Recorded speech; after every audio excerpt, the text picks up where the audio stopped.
বিগত সরকারের সময় প্রচুর দুর্নীতি হয়েছে, তা আর চলবে না।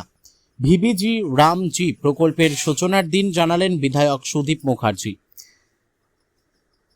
বিকশিত ভারত গ্যারান্টি ফর রোজগার অ্যান্ড আজীবিকা মিশন গ্রামীণ প্রকল্পের সূচনা পর্বের পুরুলিয়া জেলার মূল অনুষ্ঠান অনুষ্ঠিত হল পুরুলিয়া 2 সমষ্টি উন্নয়ন আধিকারিকের কার্যালয়ে। বৃহস্পতিবার অনুষ্ঠানে উপস্থিত বিশিষ্টজনদের হাত দিয়ে প্রদীপ প্রজ্বলন ও বিকশিত গ্রাম দর্শিকা কার্যপ্রণালী বই উন্মোচনের মধ্য দিয়ে অনুষ্ঠানের সূচনা হয়।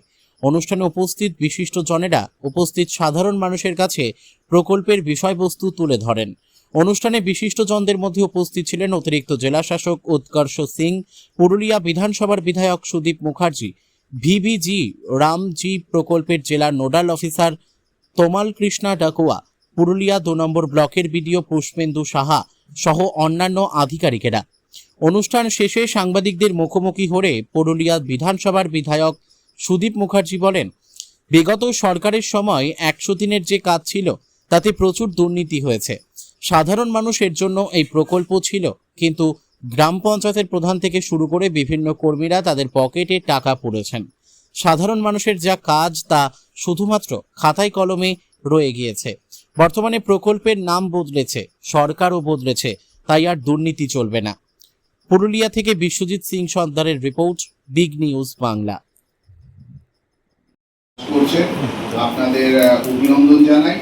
আপনারা ভালো করে কাজ করুন, যাতে আপনারা আরো বেশি করে কাজ পান। তার জন্য আমি যে প্রজেক্ট ইমপ্লিমেন্টিং অথরিটি আছে গ্রাম পঞ্চায়েতকে অনুরোধ জানাবো, এবং এই যে বিকশিত ভারত জিরামজি অ্যাক্ট, এর মাধ্যমে যে প্রধান সাহেবরা এসছেন বা গ্রাম পঞ্চায়েত থেকে যে রিপ্রেজেন্টেটিভরা এসছেন তাদের উদ্দেশ্যে জানাবো, আমাদের মেইন কাজ থাকবে এই বুকলেটের এটাকে এই যে কাজগুলো আছে সেগুলো দেখে বিকশিত গ্রাম পঞ্চায়েত প্ল্যান বানানো, ভিজিপিপি বিকশিত গ্রাম পঞ্চায়েত প্ল্যান বানাতে হবে, এবং আমাদের সেইভাবে প্ল্যান বানাতে হবে যে প্ল্যানে মানে আমাদের পরবর্তী জেনারেশন যাতে তাদের জন্য যেটা কাজে লাগবে সেরকম ধরনের অ্যাসেট বানাতে হবে, সেরকম ধরনের ইনফ্রাস্ট্রাকচার বানাতে হবে, যাতে 2047 সালে ভারত যখন বিকশিত রাষ্ট্রে পরিণত হবে তখন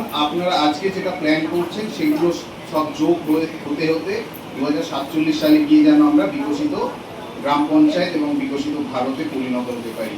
গাফিলতি হয়েছে বা দুর্নীতি হয়েছে তা যাতে না হয়, এই বিষয়টা যদি একটু বলেন। দেখুন, এটা ভারত সরকারের যে প্রকল্প, সরকার সকলেরই। আমাদের মুখ্যমন্ত্রী এসে এটা আরো ভালো করে দেখিয়ে দিয়েছে যে সরকারের ক্ষেত্রে কোনো রাজনীতি না, কোনো বিরোধ না। আমি আগেও 2বারের বিধায়ক ছিলাম, আমাকে কোনো সরকারি প্রোগ্রামে ডাকা হতো না। আপনারাও দেখেছেন, আপনারাও তো সাংবাদিক করেছেন, কিন্তু আমাদের মুখ্যমন্ত্রী এসে সেই জিনিসটাকে কিন্তু চেঞ্জ করেছে। আজকে বিরোধী দলের হলেও সে জনপ্রতিনিধি হলে তার সব জায়গায় পার্টিসিপেট থাকবে, আমাদের মতো নেই, আমাদের যা অধিকার তারও তার অধিকার। এই জিনিসটা সেরকম উন্নয়নের ক্ষেত্রেও কোনো জায়গায় দলবাজি না হয়, দুর্নীতি না হয়। পুরুলিয়াতে কেন সারা পশ্চিমবঙ্গ জুড়ে 100 দিনের যে কাজ ছিল তাতে প্রচুর দুর্নীতি হয়েছে। সাধারণ মানুষের স্বনির্ভর করার জন্য, তাদেরকে রোজগার দেওয়ার জন্য প্রকল্প, কিন্তু সেখানে দেখা গেছে যে গ্রাম পঞ্চায়েতের প্রধান, সদস্য এবং কিছু নেতারা পকেটে টাকা পড়েছে। সাধারণ মানুষের যে উন্নয়নের কথা সেটা খালি খাতায় কলমে রয়ে গেছে। তার জন্য আজকে সার্ভে করেছে, বারে আমরা বলেছি, কেন্দ্রীয় টিম এসছে, সার্ভে হয়েছে, এবং সেখানে গাফলিতে ধরা পড়ার জন্য 100 দিনের কাজের টাকা বন্ধ করেছিল কেন্দ্রীয় সরকার, আবাস যোজনার টাকা বন্ধ করেছিল কেন্দ্রীয় সরকার।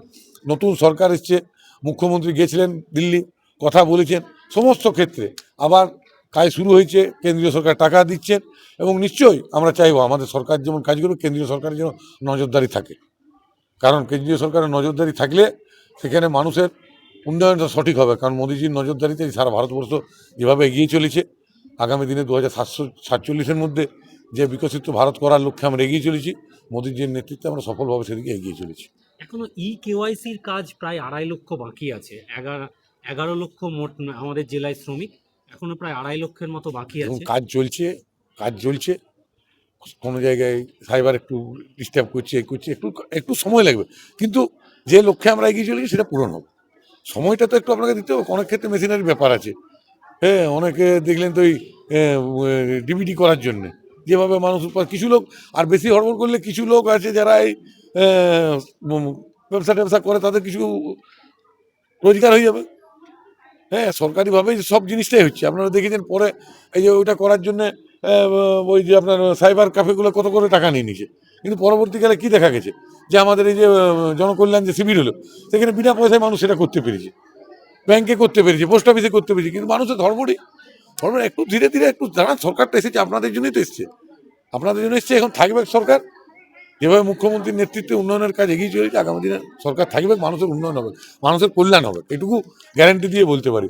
এবং প্রথম বাজেটেই সেই দিকটা আমাদের সরকার তুলে ধরতে পেরেছে, মানুষের যে আশা ভরসা এবং একটা দীর্ঘমেয়াদী পরিকল্পনার মাধ্যমে সরকার বাংলাটাকে এগিয়ে নিয়ে যেতে চাই, তার রূপরেখা আমরা বাজেটে দিয়েছি। 260 টাকা থেকে 300 টাকা বেড়েছে, এটা তো দরিদ্র মানুষদের সুবিধা হবে, আগামী দিনে আরও বাড়বে। জিনিসপত্রের দাম বাড়ছে, সরকারি কর্মচারীরা ডিএ পাচ্ছে, তারপরে সাধারণ গ্রামীণ মানুষরা পাবে না, তাদেরও অধিকার আছে, তাদেরও সরকার, তারাও পাবে, তাদেরও আগামী দিনে আরও বাড়বে। মোদিজি তাদের প্রতি নজর দেন ঠিক।